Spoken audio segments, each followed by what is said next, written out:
Hello everyone, welcome to my channel. आज हम पढ़ेंगे क्लास 7th का चैप्टर नंबर 4 ऊष्मा। इस वीडियो में हम पार्ट 3 कवर करेंगे। तो आइए अब हम शुरू करते हैं। बच्चों, मान लीजिए हमारे पास ये आग है और हम इस आग के ऊपर एक बर्तन रख देते हैं। तो आपको क्या लगता है क्या होगा?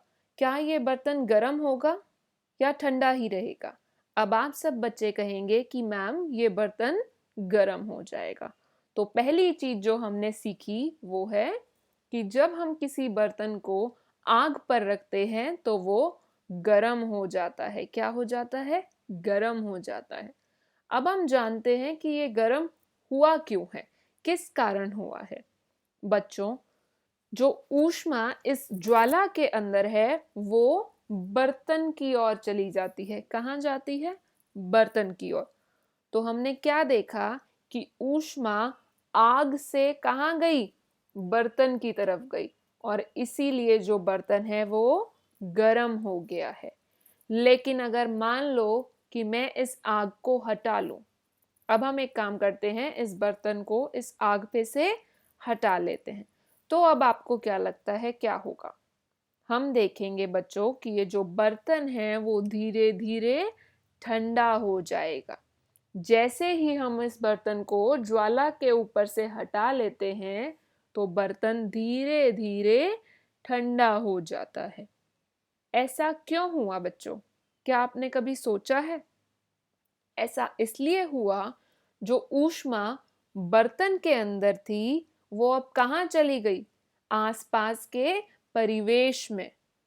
आप यहाँ पढ़ सकते हैं कि ऊष्मा बर्तन से परिवेश की ओर स्थानांतरित हो जाती है। पहले क्या हुआ था?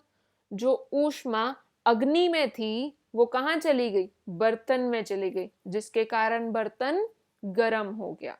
अब जैसे ही हमने अग्नि को हटा लिया, जो ऊष्मा बर्तन के अंदर थी वो ऊष्मा कहाँ गई? आसपास के परिवेश में गई, जिसके कारण हमारा बर्तन जो है वो फिर से ठंडा हो जाता है।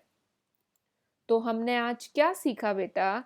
कि जो ऊष्मा है वो सदैव गर्म वस्तु से ठंडी वस्तु की ओर प्रवाहित करती है। मतलब कि एक गर्म वस्तु से एक ठंडी वस्तु की ओर चलती है।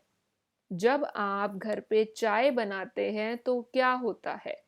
जैसे ही आप गैस ऑन करते हैं पानी गर्म हो जाता है, उबलने लगता है ना? क्यों? क्योंकि जो गैस की ऊष्मा है वो कहाँ गई? पानी के अंदर गई, जिसके कारण पानी क्या हो गया? गर्म हो गया। और जब आप उस चाय को छान कर एक कप में रख देते हैं, कुछ देर बाद वो चाय ठंडी हो जाती है। क्यों?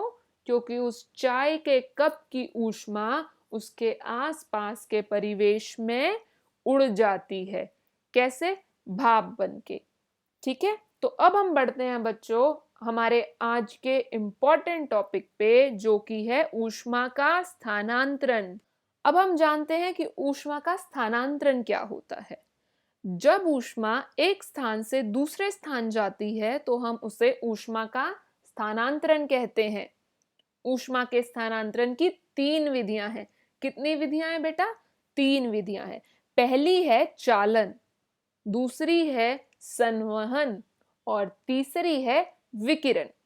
अब हम आज की इस वीडियो में इन तीनों विधियों के बारे में एक एक करके थोड़ा और डिटेल में जानेंगे। तो आइए हम आज का टॉपिक शुरू करते हैं।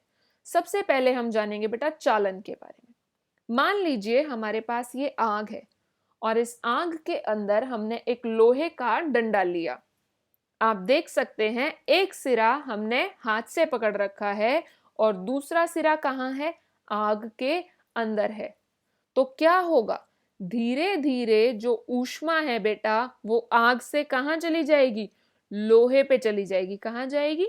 लोहे के दूसरे सिरे पे। और उससे क्या होगा? पूरा का पूरा लोहा जो है वो गर्म हो जाएगा। और अगर अब आप इस लोहे को हाथ से पकड़ने की कोशिश करेंगे तो आपका हाथ जल जाएगा, है ना? सभी बच्चे जानते हैं कि ऐसा ही होगा। लेकिन क्या आप जानते हैं कि ऐसा क्यों होगा? मान लीजिए मैं एक और उदाहरण ले लेती हूँ। कभी आपने गैस पे तवा या कोई भी बर्तन रखा हो, तो आप देखते हैं कि जब तवा या कोई भी बर्तन जैसे कि कढ़ाई है, वो धीरे धीरे पूरी गर्म हो जाती है। और अगर अब आप उस कढ़ाई को पकड़ेंगे अपने हाथों से, तो आपके हाथ क्या है, जल सकते हैं। क्यों? क्योंकि जो ऊष्मा है वो आग से कढ़ाई की ओर चली गई है। तो अब हम बात करेंगे बेटा चालन विधि के बारे में। वह प्रक्रम जिसमें ऊष्मा किसी वस्तु के गर्म सिरे से ठंडे सिरे की ओर स्थानांतरित होती है, उसे हम चालन कहते हैं। मतलब कि वह प्रक्रम जिसमें ऊष्मा एक गर्म सिरे से ठंडे सिरे की ओर जाएगी, तो उसे कहा जाएगा चालन। और ठोस पदार्थों में ऊष्मा चालन के प्रक्रम द्वारा ही स्थानांतरित होती है, जैसा कि आप इस फोटो में देख सकते हैं। ये हमने गैस पे एक बर्तन रखा है, तो ये बर्तन क्या होगा, धीरे धीरे गर्म होगा। अभी ये बर्तन ठंडा था, गैस पे रखते ही बर्तन क्या होगा, गर्म हो जाएगा और धीरे धीरे पूरा का पूरा जो बर्तन है उसमें ऊष्मा फैल जाएगी, जिसके कारण इसका हैंडल भी गर्म हो जाएगा। जैसे ही हम इसे हाथ से पकड़ेंगे, हमारा हाथ जल जाएगा। तो चालन विधि के बारे में हमने सीखा कि जो चालन विधि है वो ठोस पदार्थों में देखी जाती है। जितने भी ठोस पदार्थ हैं उनके अंदर ऊष्मा का स्थानांतरण किसके द्वारा होता है, चालन विधि के द्वारा। अब हम बढ़ते हैं बेटा अपने नेक्स्ट टॉपिक पे, जो कि बहुत इंटरेस्टिंग टॉपिक है। आपको अपनी स्क्रीन पे बहुत सारी वस्तुएं दिख रही होंगी। ये सभी वस्तुएं बेटा धातु से बनी है। किसकी बनी है, धातु से। ये जो लोहे की कील है या फिर कैंची है, चाबियां हैं, अंगूठी हैं और ये जो चम्मच है, ये सभी चीजें किसकी बनी है, धातु की बनी है। तो अब हम पढ़ते हैं ऊष्मा के चालक के बारे में। बच्चों, जो पदार्थ ऊष्मा को अपने से होकर जाने देता है उन्हें हम कहते हैं ऊष्मा का चालक। मतलब कि ये सभी पदार्थ जो हैं ये ऊष्मा को अपने से होकर जाने देंगे, इसलिए हम इन्हें क्या कहते हैं, ऊष्मा का चालक। उदाहरण है आयरन, मतलब लोहा, या फिर कॉपर जिसे हम तांबा भी कहते हैं। अब हम एक उदाहरण द्वारा इसे समझने की कोशिश करते हैं। मान लीजिए कि जो चम्मच है इसको हम गैस के ऊपर रखते हैं, तो क्या होगा, जो चम्मच है वो धीरे धीरे गर्म होगी और जो आपने एक सिरा इसका पकड़ रखा है वो भी आपको गरम गरम महसूस होगा। तो क्या हुआ, जो ऊष्मा है वो एक सिरे से दूसरे सिरे तक आ गई, तो इसे हम क्या कहेंगे, ऊष्मा का चालक। ऐसे ही बेटा ये जो लोहे की कील है, अगर हम इसे आग के ऊपर रखेंगे तो ये एक सिरे से दूसरे सिरे तक गर्म हो जाएगी। ऐसी चीजों को हम कहते हैं ऊष्मा का चालक। अब आगे बढ़ते हैं। ये जो उदाहरण है बेटा, ये सभी उदाहरण है ऊष्मा के कुचालक के।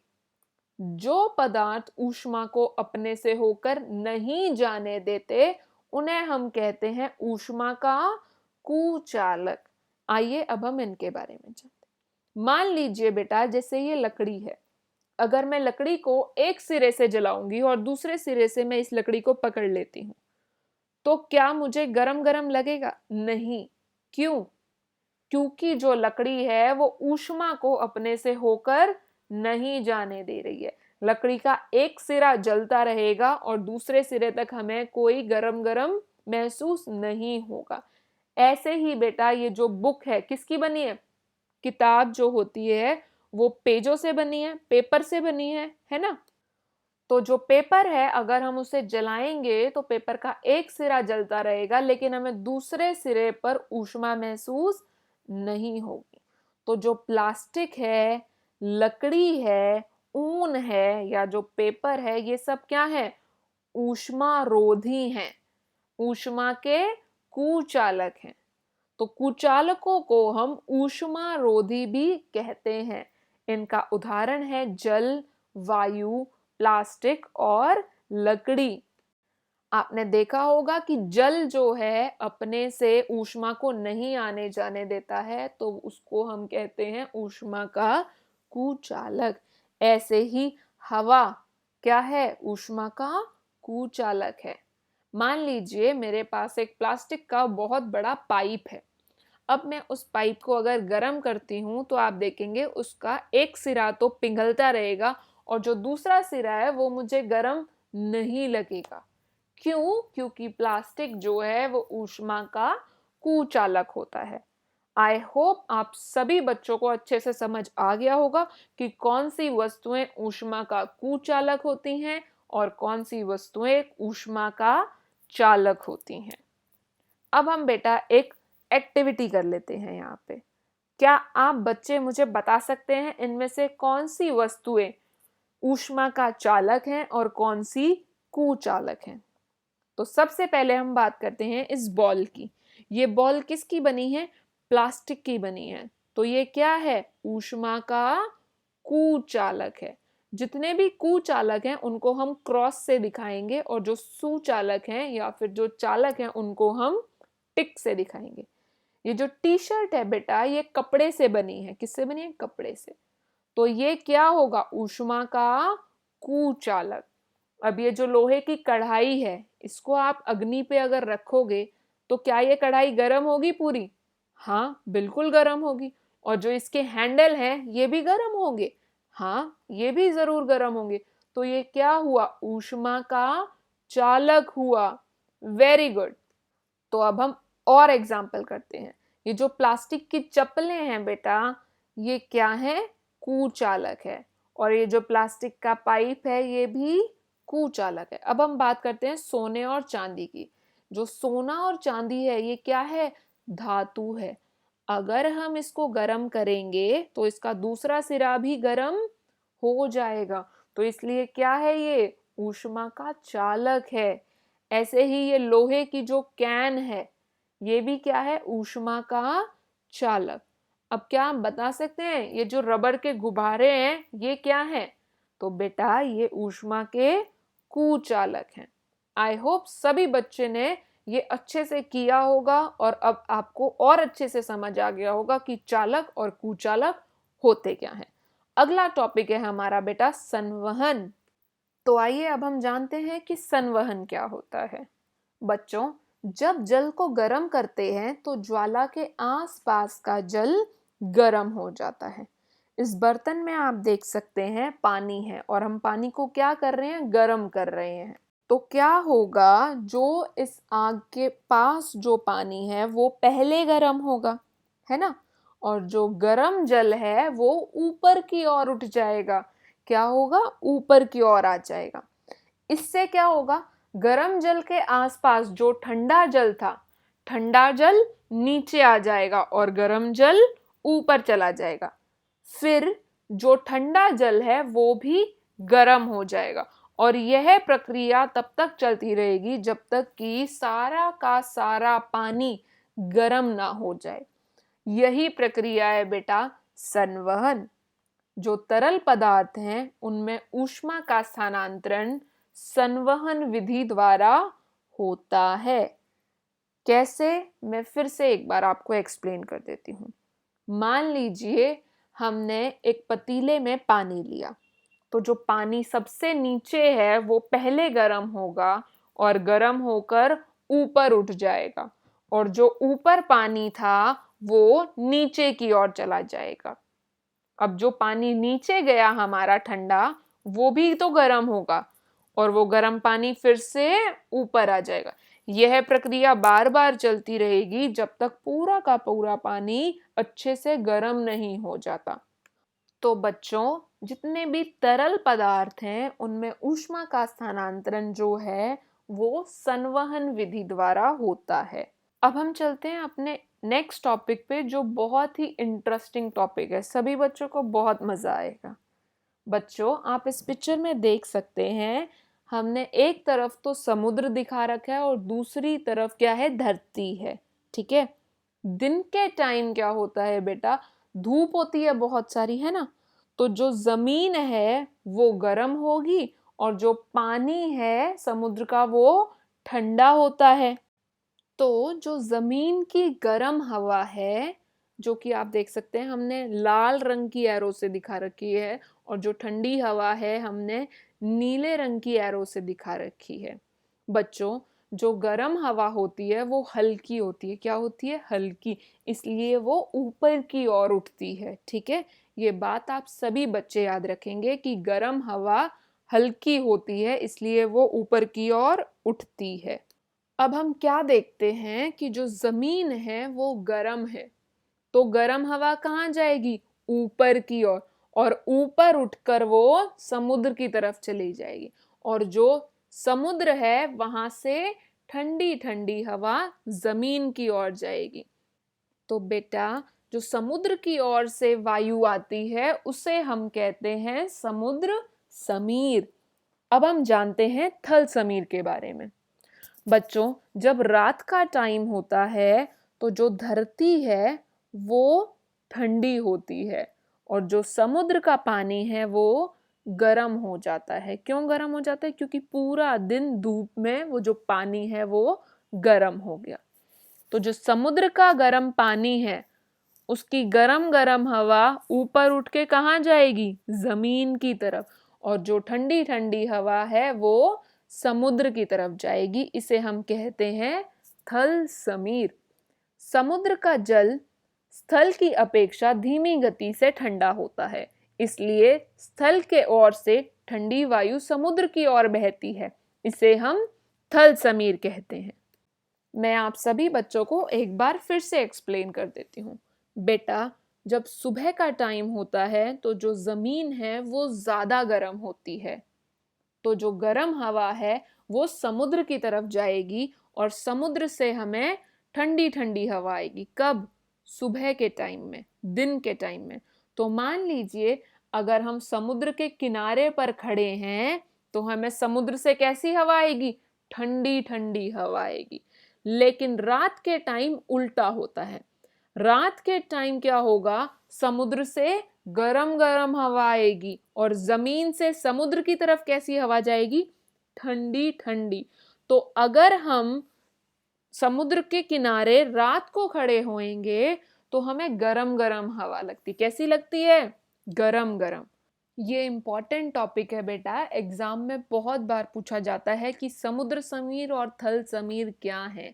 तो सभी बच्चे इस टॉपिक को अच्छे से रिवाइज कर लें। अब हम आगे बढ़ते हैं। बच्चों, क्या आप जानते हो कि जो सूर्य है और जो हमारी पृथ्वी है उसके बीच में कोई माध्यम नहीं है। हमारी सूर्य और जो पृथ्वी है उसके बीच का जो अधिकांश स्थान है उसमें कोई माध्यम जैसे कि वायु नहीं है।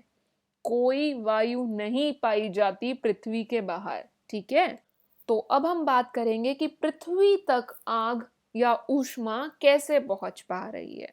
तो बेटा, जो पृथ्वी है वहां तक ऊष्मा एक और विधि, जो तीसरी विधि थी हमारी, विकिरण, विकिरण द्वारा पहुंच पा रही है। आप देखते हैं जब आप गर्मी में घर से बाहर निकलते हैं तो सूरज की रोशनी के कारण आपको पसीने आने लगते हैं, है ना, आपके शरीर का तापमान बढ़ जाता है। क्यों? तो बेटा, सूर्य से हम तक ऊष्मा विकिरण प्रक्रम द्वारा आती है। कौन से प्रक्रम द्वारा? विकिरण द्वारा। विकिरण द्वारा ऊष्मा के स्थानांतरण में किसी माध्यम जैसे कि वायु या फिर जल की आवश्यकता नहीं होती। बहुत इंपॉर्टेंट है बेटा कि जो विकिरण विधि है उसमें माध्यम की जरूरत नहीं होती है। ठीक है, तो ऊष्मा स्थानांतरण की वह विधि जिसमें ऊष्मा के गमन के लिए किसी माध्यम की आवश्यकता नहीं होती उसे हम विकिरण कहते हैं।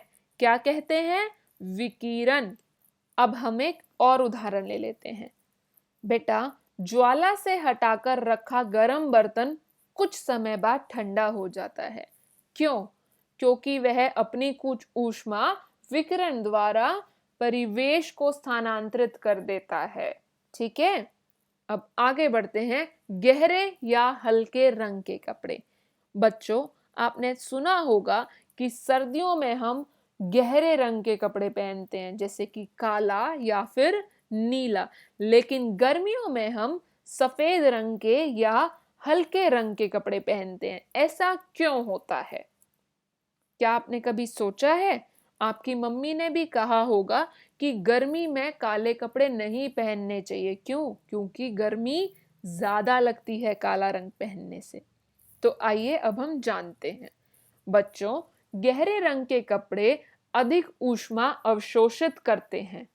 तो क्या होता है, इसीलिए हम गर्मियों में हल्के रंग के वस्त्र पहनना पसंद करते हैं, क्योंकि वो ज्यादा आरामदायक लगते हैं और वो ज्यादा ऊष्मा नहीं अवशोषित करते। ज्यादा ऊष्मा कौन से कपड़े करेंगे? गहरे रंग के कपड़े। ठीक है, आगे बढ़ते हैं बेटा। ये आप अपनी स्क्रीन पे देख सकते हैं, ये क्या है? ऊन है। तो बच्चों, सर्दियों में हम किसके कपड़े पहनते हैं? ऊन से बने कपड़े पहनते हैं, है ना? लेकिन हम ऊन से बने वस्त्र क्यों पहनते हैं? अब हम इसकी बात करते हैं। बच्चों, ऊन ऊष्मारोधी है, मतलब कि ये ऊष्मा का कुचालक है। ये अपने से ऊष्मा को आर पार नहीं जाने देगा। और दूसरा पॉइंट, ऊन के रेशों के बीच वायु फंसी होती है। आप देख सकते हैं, ये जो ऊन है इसके बीच में आपको छेद दिख रहे होंगे, है ना? बच्चों, ये जो छेद हैं, इनके बीच वायु फंस जाती है, हवा फंस जाती है। और हमने सीखा था, जो हवा है वो ऊष्मा का कुचालक है। तो क्या होगा? यह वायु हमारे शरीर की ऊष्मा को ठंडे परिवेश की ओर विकृत नहीं होने देगा। ठीक है, अब मैं समझाती हूँ इसका मतलब क्या है। बच्चों, जो ऊन है और जो वायु है, ये दोनों ही ऊष्मा के कुचालक हैं। तो जो ऊन है उसके अंदर छोटे छोटे जो छेद हैं, उनके बीच में वायु भर जाती है। ठीक है, जब उन छेदों के बीच में वायु भर जाएगी तो वो ऊष्मा को हमारे शरीर से बाहर नहीं आने देता, जिसकी वजह से हमारे शरीर में गर्मी बनी रहती है और हमें ठंड नहीं लगती है। आई होप सभी बच्चों को ये टॉपिक जो हैं अच्छे से समझ आ गए होंगे। अगर आपको मेरा वीडियो अच्छा लगा तो प्लीज़ मेरे चैनल को सब्सक्राइब करें और लाइक करें। बच्चों, साथ ही साथ हम कोशिश करते हैं कि हम अपनी वीडियो में ज़्यादा से ज़्यादा फोटोज़ डालें, ताकि बच्चों को समझने में आसानी हो। अगर आप बच्चों को ये पसंद आ रहा है तो कमेंट सेक्शन में ज़रूर लिखें और हमारी वीडियोस को ज़रूर शेयर करें। Thank you for watching.